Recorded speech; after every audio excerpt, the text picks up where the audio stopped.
My name is Ada Briceño, and I'm chair of the Democratic Party of Orange County and also a DNC member in California.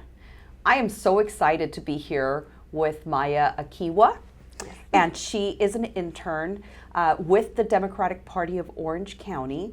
She has joined our team to make sure that we protect democracy in 2024. And so I am happy to be here to help you all understand why Maya has decided to spend her precious time making sure that she uplifts democracy. Do you want to tell us a little bit about what inspired you? Yeah, of course. So my name is Maya Equihua. I just turned 20. I'm an incoming junior at Wellesley College, pre-law, studying political science and Latino studies. And I grew up in Orange County. I moved here when I was in 4th grade. And even just being in the school system, I saw so many injustices towards the girls, towards people of color. And I grew up with that. I saw that all the way up until I graduated high school. And I know that the way to change that, and I know that the way to bring about equity for all here in Orange County is through local politics. And that's ultimately what really inspired me to join the OC Democrats this summer. Yeah, did you see someone mirror this for you?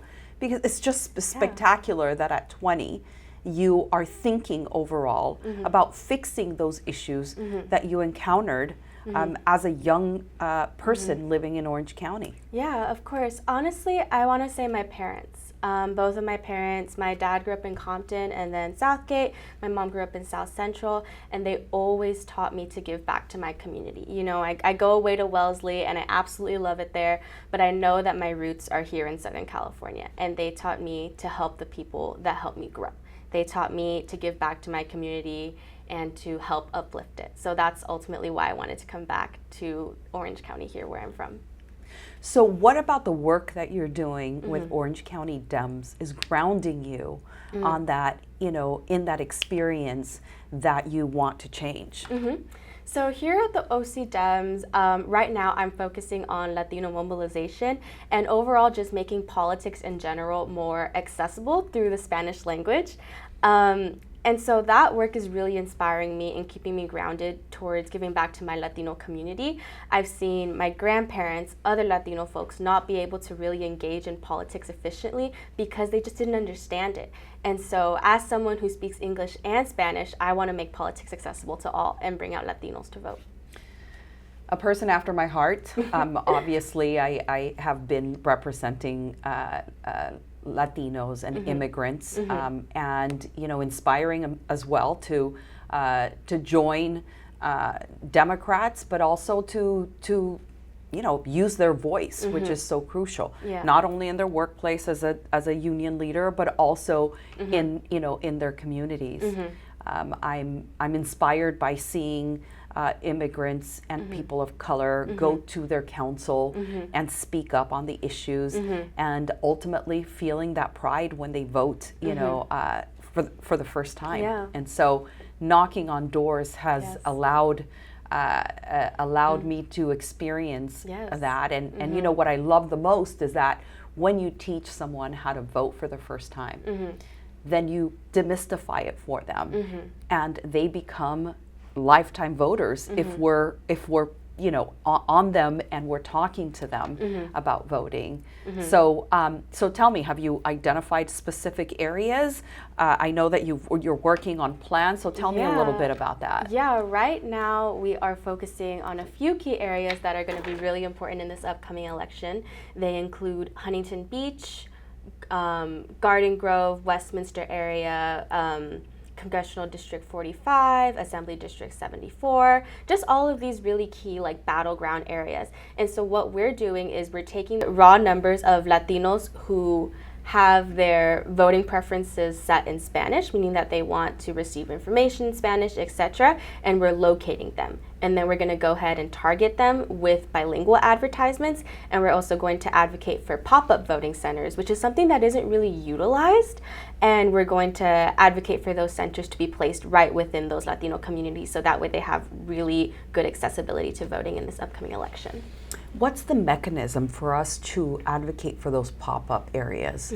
We're going to be doing a lot of outreach specific, and I don't know if we've done enough outreach in English and Spanish. It's mainly just been in English, and so when someone doesn't really know what that means, that creates a really, really big barrier. So right now we're working on focusing those barriers, and one thing that I'm going to do personally is when I go canvassing, I'm going to go to these houses, and if they feel comfortable with Spanish, I am going to speak Spanish to show them that they can feel comfortable with me. One of the things that I love is, leadership development. Like, I know that there are other Mayas out there.